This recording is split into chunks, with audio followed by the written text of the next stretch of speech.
Hello bookworms, it's Jade from Bedtime Bookworm and welcome back to my channel. Today I'm here with my May reading wrap-up.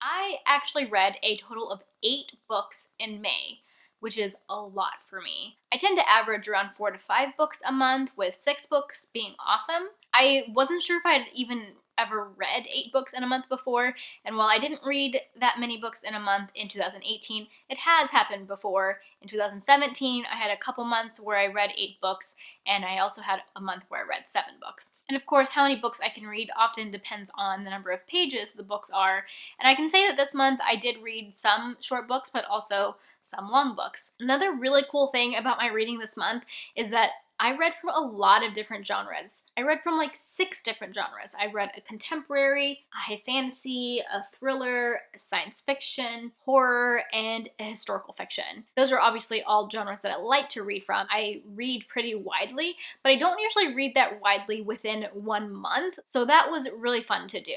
So the 8 books that I read this month were My Grandmother Asked Me to Tell You She's Sorry by Fredrik, A Memory of Light by Robert Jordan and Brandon Sanderson, Stillhouse Lake by Rachel Caine, The Loneliest Girl in the Universe by Lauren James, Planetfall by Emma Newman, The Haunted by Danielle Vega, The Boy in the Striped Pajamas by Boyne, and The Orphan Queen by Jodi Meadows. And out of these 8 books, I had 2 books that were 3 stars, I had 4 books that were 4 stars, and I had 2 books that were 5 stars. And then lastly, out of these 8 books, 4 of them were books that were in a series.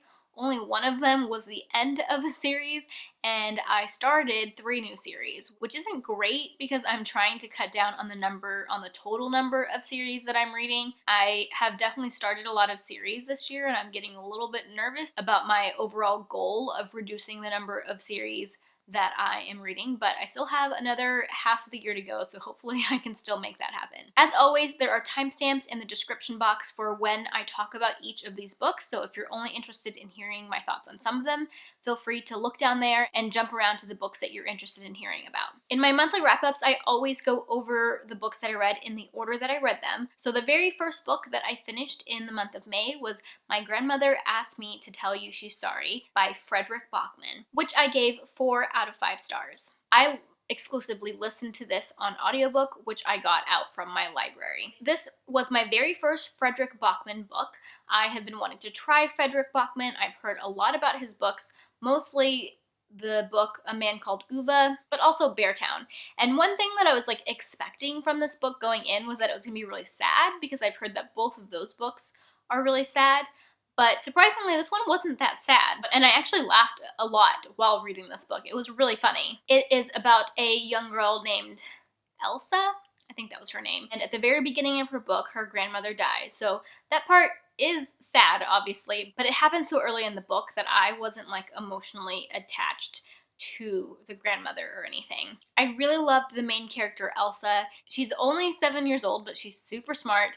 She's really nerdy. She's like into comics and superheroes and Harry Potter. There are so many Harry Potter references in this book. I really loved her relationship with her grandmother. The grandmother character is like this smartass, like quirky character, and I absolutely loved her as well. So the book is about Elsa dealing with the death of her grandmother, and when her grandmother, or before she passed away, she left a bunch of letters that were kind of like set up in a treasure hunt for Elsa to find and for Elsa to give to various people in their lives. They're all people who live in her building. In these letters, her grandmother's telling these people she's sorry for various reasons, and through the experience of giving out these letters, Elsa gets to know these people better and how they know her grandmother, and there's a little bit of like a found family effect, which I absolutely loved. I feel like the main theme to this book is just that people are more than what they might seem at first glance, and that, I don't know, like people are the way they are because of the experiences that they've had in the past. And that's like a theme that I really enjoy reading about. I really enjoyed my very first Fredrik book, and I look forward to reading more of him in the future. Okay, the next book that I finished in the month of May was A Memory of Light by Robert Jordan and Brandon Sanderson, which is the 14th and final book in the Wheel of Time series, which of course I gave 5 out of 5 stars. Who's surprised? I listened to this mostly on audio, which I own, but I also own the ebook and the paperback because this is my favorite series. There was so much that I loved about this final book. It was such a good finale as far as finales go. There was really only one thing about the ending that I really struggled with and didn't find satisfying, and it was kind of like a big thing, but overall I absolutely loved how this series ended. This final book was action-packed, so much stuff happened. I laughed, I cried multiple times. It was so hard for me to say goodbye to these characters. I mean, it's not goodbye forever. I am most definitely going to be rereading the series again now that I've read it in its entirety once. I'm going to give it at least until 2020 before I pick it up again, but there is no doubt in my mind that I'm going to be revisiting this world and these characters again. Maybe like when the new show comes out. There are still days to this day where I start thinking about the ending for these characters and I just start missing them, and I've teared up a couple times thinking about the ending.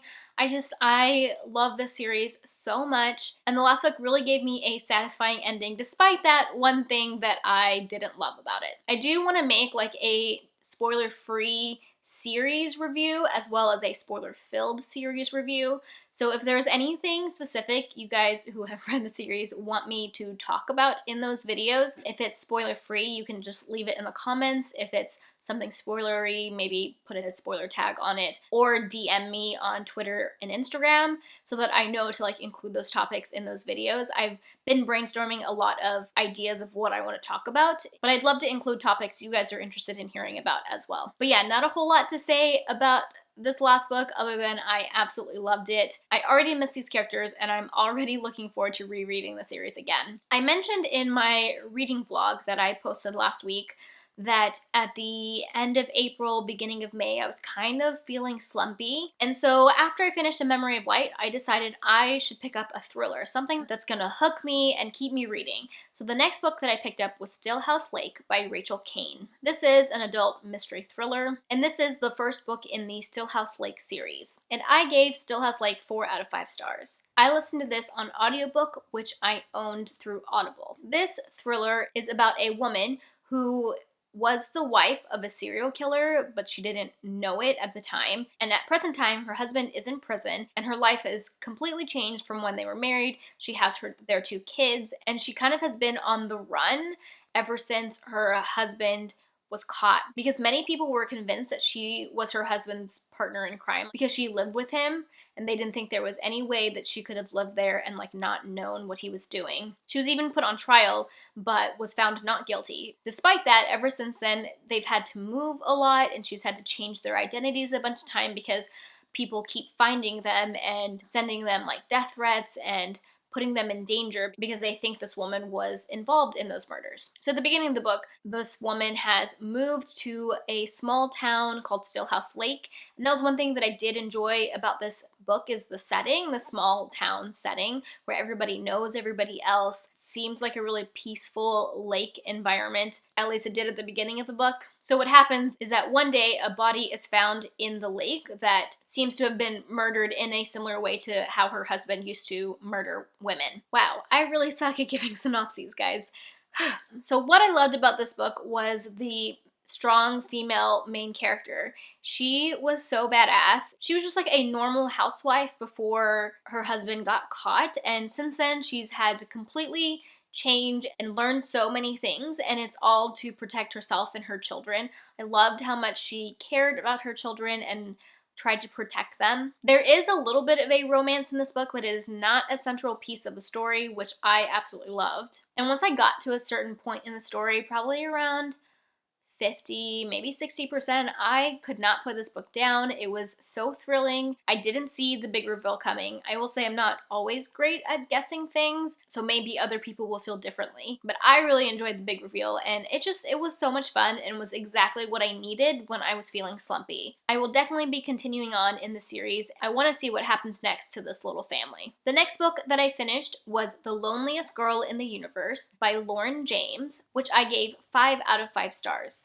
I listened to this on audiobook, which I got from Scribd, and I also had the ebook version, which I got from my library. Oh my gosh, I absolutely loved this book. It was so much fun to read. I think that if you're someone who doesn't like to know a lot about a book before going in, that this one would be really fun for you. I wish that going into this book I had only known that it was a YA science fiction and it was about a girl in space on a spaceship like all by herself, and I wish I didn't know anything else about it and had just picked it up that way, because then I think I would have enjoyed it even more. I am going to say a little more about it because I did know more about it, and honestly, if you go and look on Goodreads, you're going to know more about it anyways. But just in case there's anybody who that's enough information, like me saying that I loved it and it was fun and that I didn't want to know anything else, if that's enough information for you, then maybe you can skip to the next book in the video. But otherwise, I'm going to go ahead and say a few more things about the book and why I loved it. So in addition to being a YA science fiction book, this is a sci-fi thriller,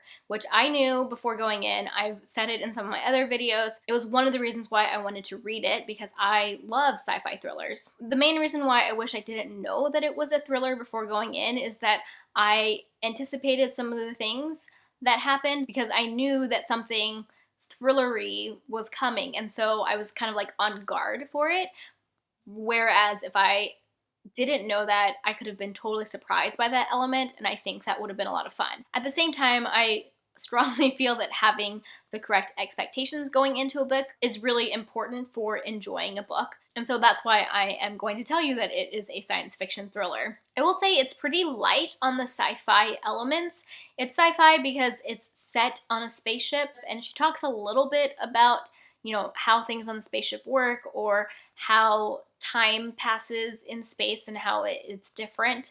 But she doesn't really go into like any nitty-gritty science stuff, and there's not a lot of like world building around that. So in that way, I think that this book is really accessible to people who don't read a lot of science fiction. But if you like a lot of science fiction world building, don't expect that from this book. It's also definitely very YA. The main character is 16, 17 years old. She's a very emotional girl with crushes on fictional characters. She writes fan fiction and things like that. So romance plays a big part in this book. I, like I said, listened to this on audiobook, and I thought the narrator was absolutely fantastic. The narrator was such an actress and really added a lot of emotion into her narration. The audiobook added to the claustrophobic feeling sometimes of like being alone in space. I just thought it was so atmospheric and really well done. There's a chance that I might not have enjoyed it quite as much if I hadn't listened to the audiobook, because the narration was that good. I will totally be looking for more audiobooks by this narrator again. Funny enough, I think this narrator narrates the next book in the Stillhouse Lake series, so I'm definitely listening to that one on audio. The only downside to listening to it on audio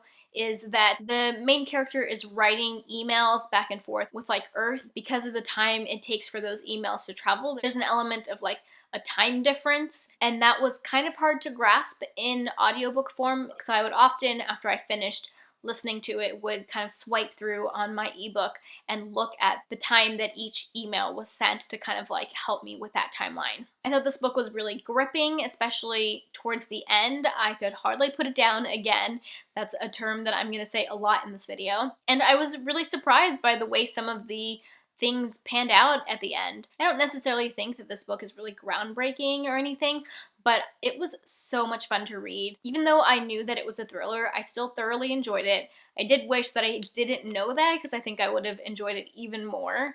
But it was so much fun, and I definitely recommend this book if it sounds like something you might enjoy. The next book that I finished was Planetfall by Emma Newman, which is the first book in the Planetfall series. I read this exclusively in my paperback edition that I own, and I gave it 4 out of 5 stars. I already talked a bit about this book in my reading blog that I posted last week. It is an adult science fiction book that I really, really enjoyed. The world building in this book was so good. This group of people have traveled to another planet and are living there, and the way that they've been able to survive on this planet was fascinating to me. There's also a little bit of like genetic stuff. They've done some like genetic manipulations and things that I thought were really interesting. They basically have the ability to print, like 3D print anything. And it was a very cool world and I loved exploring it. This book is very character driven. The plot of it is pretty slow, like not a lot of things happened until the end of the book. But the main character, Ren, and all of the characters have a lot of character depth. There's a lot of mystery surrounding Ren's past and also the past of like what has happened on this planet and mystery about like the planet in general. So while the plot isn't very action-packed, there's so many mysteries packed into this book that are unraveled slowly and you only get information bit by bit. So that really pulled me through the story. I was intrigued the whole time. I just had so many questions and was constantly wanting to know more. I read the last 40% of this in one sitting because I could not put it down. Once I got to a certain point, there were things actually starting to happen and there were a lot of reveals about these mysteries that I have been wondering about the whole book, and the lead up to the ending was really thrilling. However, the very end of the book, like the final things that happen in the book, were not very satisfying. It's one of those endings that is a little bit open-ended and just left me with more questions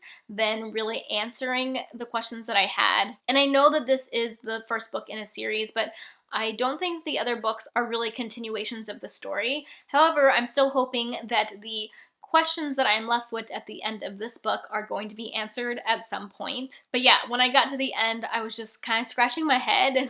Another aspect about this book that I absolutely loved was the mental health representation. And that's something that I've heard from a lot of other reviewers about Emma Newman's books, is that she's able to include mental health in sort of like an unexpected way, and she includes types of mental health that you don't really see in books, and I really enjoyed that. Another thing that's really interesting about the characters in this book are the dynamics between a lot of them. A lot of them have known each other for a really long time. They traveled together from planet Earth to this new planet and have lived on this new planet for over 20 years. So they've had like this really small community for a long time where they know each other really well. And that's just like such an interesting dynamic to read about. I've only read a character dynamic like that one other time, and that's when I read the Incarnate series by Jodi Meadows, which is a YA high fantasy / science fiction series. It's not something that I would necessarily recommend if you like enjoyed Emma Newman, because it's really different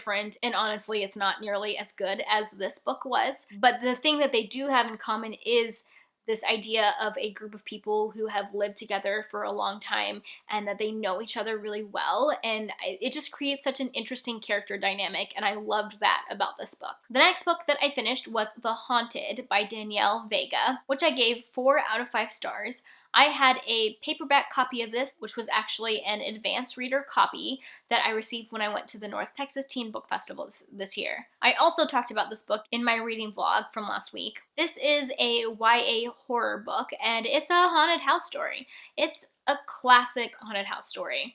Granted, I haven't read a lot of haunted house books, but it reminded me so much of, you know, your typical haunted house movie, which I've seen a lot of. So while this book isn't that unique or groundbreaking, I still had a lot of fun reading it. I was totally sucked in. I read this book in less than 24 hours, which never happens to me. Granted, the copy that I have was only 250 pages, so it was pretty short, but I don't usually binge books that way. Right off the bat, the book starts out with a paranormal element, so it's not one of those books where like you don't really know if we're dealing with a haunted house.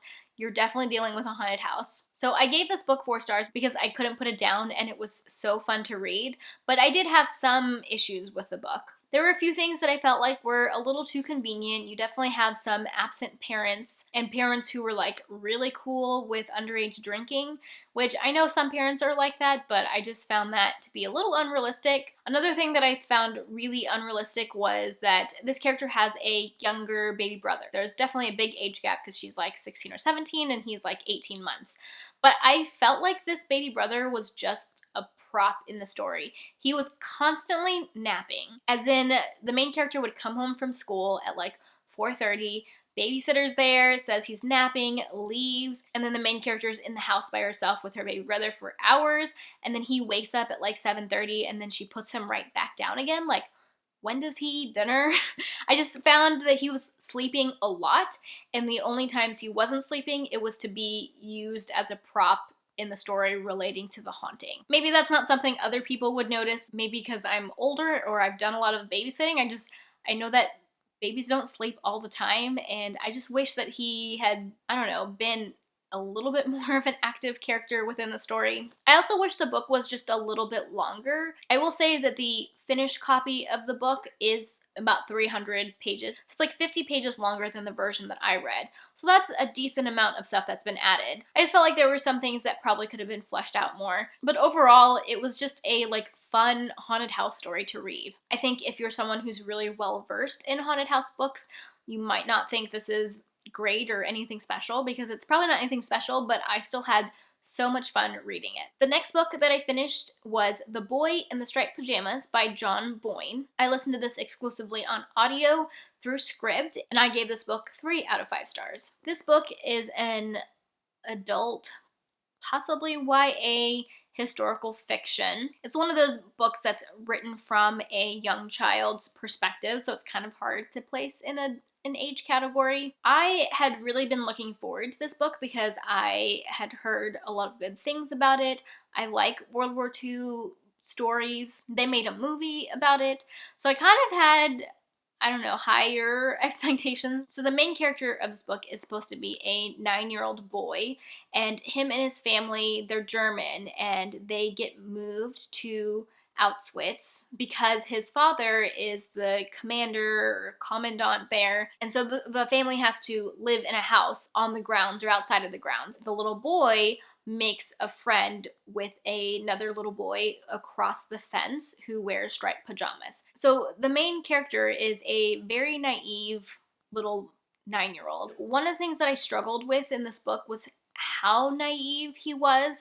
I just thought that he read a lot more like a 6-year-old. He also had a sister who's supposed to be 13, and she read like a 9-year-old. And the whole point was that the main character didn't understand what was going on around him, and it was kind of showing the Holocaust from the point of view of someone who doesn't understand what's going on. And while I like that idea a lot, I just don't know if it was executed in a way that I enjoyed. So I didn't get emotionally attached to anybody. Part of that is that this is a really short book. I didn't look to see how many pages it was, but the audiobook was only 5 hours. And so I didn't really connect with the characters. I thought that the little boy was kind of annoying because he acted much younger than he was supposed to be. And then the ending of the book, it definitely caught me by surprise. It was not what I was expecting, but when it ended, I was like, what? I literally said out loud, well, that was a terrible ending. It just wasn't an ending to a book that I don't want to say would have wanted. I mean, I definitely wouldn't have wanted it, but it's just, it was not what I was expecting. However, at the end of the book, there is, at least in the audiobook version, there is an interview with John Boyne, and he explains some of what he was trying to do with this book, and it helped me to understand things a lot better. So in this interview, he says that the story is meant to be like a fable. So it's meant to convey like a moral of the story. And I think that maybe adds to why I felt so detached to these characters, which is not what I had thought I was getting when I was going into it. I'm used to reading World War II stories where I get really attached to the characters and I'm really emotionally affected, and that level of emotion was lacking in this book. But now I know that that was sort of like on purpose. And it was also really interesting because that interview starts out with saying how, this book is critically acclaimed and people love it, but they also say that there are a subset of people who are really upset with John Boyne and who are frustrated because they thought that the main character was way too naive, which is kind of how I felt. And John Boyne gives a really interesting answer saying that we often look at World War II stories from a current day perspective where we knew what was going on. So it's really easy for us to project that perspective into these historical characters. But in reality, a lot of people back then didn't fully comprehend what was going on, and he felt that his portrayal of how naive these children were was accurate to how it would have been at that time.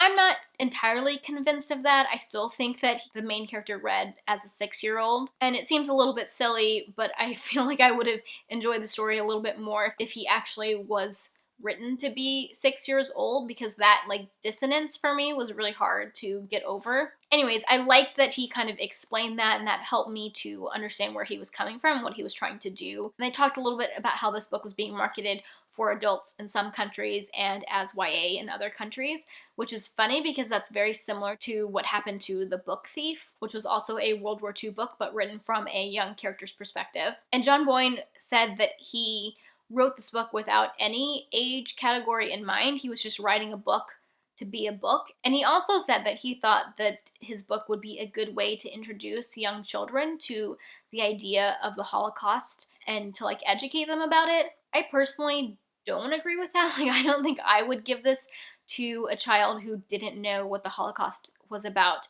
as a way to learn what happened. I think it would be interesting to give to a child who had some base knowledge of what the Holocaust was, but it would definitely not be the way that I would introduce the Holocaust to a young child. Anyways, I gave this book 3 stars because I didn't really enjoy reading. Like, I didn't hate it, but I didn't really enjoy reading it. Most of the time I was kind of like bored and trying to figure out where we were going. And then before I knew it, the book was over and the ending was so bizarre and like not what I was looking for. Overall, it was just a 3-star read. I'm glad that I had that interview afterwards to listen to give me more perspective. And I feel like I understand what John Boyne was trying to do, but my actual reading experience of it was definitely like a meh, that was okay sort of reading experience. Okay, we are finally on to the last book that I read in the month of May, and that was The Orphan Queen by Jodi Meadows. This is the first book in the Orphan Queen duology, and I gave this book 3 out of 5 stars. I read this out of a paperback, which I own. And I also read this as a buddy read with 2 people. I read this with Trina from Between Chapters and Caitlin Vanass from Book Chats. I had semi-high expectations for this book going into it.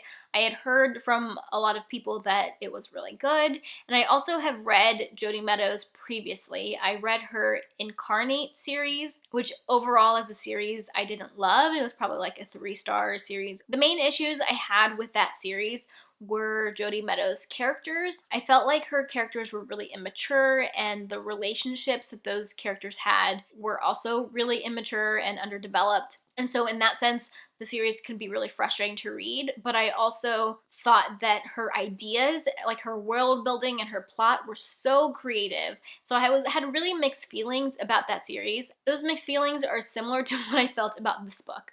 I again felt that her characters and their relationships with other characters were just like really immature and lacking in depth, but the world building was fascinating and the plot was really interesting. There were also a few things in the plot that I just seemed a little bit too easy and a little bit too convenient for me. The second half of this book definitely was way more interesting than the first half. The first half, I was feeling pretty like mediocre about it. I was interested enough to keep reading, but I wasn't loving it. But I definitely got hooked in the second half. The plot really picks up and some interesting things happen. And also the romance gets a lot better. For most of this book, I was not into the romance at all. It kind of made me like roll my eyes. And then all of a sudden, after a couple of romantic scenes, I was super into it and was like, I need to know what's gonna happen next. The ending of the book was pretty good.